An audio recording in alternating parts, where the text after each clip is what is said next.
సర్వం శివం శివం సర్వం.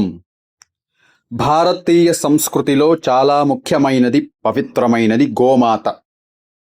గోమాత అని అర్థం ఏమంటే, గో అంటే ఆవు, మాత అంటే తల్లి. ఈ గోమాతను మనము పవిత్ర దేవతగా భావిస్తాం. గోవు పాలు పోషక విలువలు అధికంగా ఉంటాయి మరియు ఆరోగ్యానికి మంచిది. గోవు పేడ, మూత్రము, పాలు, పెరుగు, నెయ్యి వీటిని కలిపి పంచగవ్య అంటారు. దీనిని మనము పూజ కార్యక్రమాలకి, శుభ కార్యక్రమాలకి ఉపయోగిస్తాం. అంతేకాకుండా థైరాయిడ్ సమస్యలతో ఎవరైనా బాధపడుతూ ఉంటారు, వారు ఈ పంచగవ్యాన్ని 41 రోజు తీసుకుంటే తీర్థంగా థైరాయిడ్ సమస్యల నుండి ఉపశమనం కలుగుతుంది. శుక్రవారం రోజు గోమాతను పూజిస్తే ఆర్థిక సమస్యలు తొలగిపోతాయి. నిత్యము గోమాతని పూజించాలి.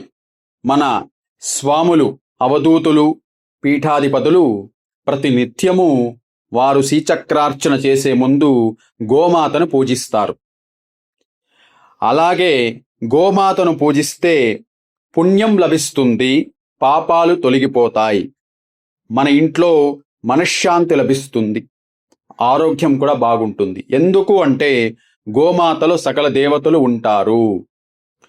అంతేకాకుండా గోమాత మనల్ని యమబాధల నుండి కూడా రక్షిస్తాయి. అందుకు ప్రతి ఒక్కరూ గోమాతను పూజించండి. మీకు వీలైతే గోమాతకు ఆహారం పెట్టండి. ప్రతినిత్యము గోని హింసించకండి. చాలామంది చూస్తూ ఉంటాను, ఆవు పాలు ఇవ్వకపోతే కట్లో కొడుతూ ఉంటారు. అది చాలా పాపమండి, అలా చేయకండి. గోమాతని మనము ఒక పసిబిడ్డలా చూసుకోవాలి. ఎందుకు అంటే మహాలక్ష్మి స్వరూపము గోమాత. కావున ప్రతి ఒక్కరూ ప్రతి నిత్యమును గోవుని పూజ చేసుకోండి, గోవుకు నమస్కారం చేసుకోండి. మీకందరికీ గోమాత కటాక్షం ఎల్లప్పుడూ కలుగుగాక.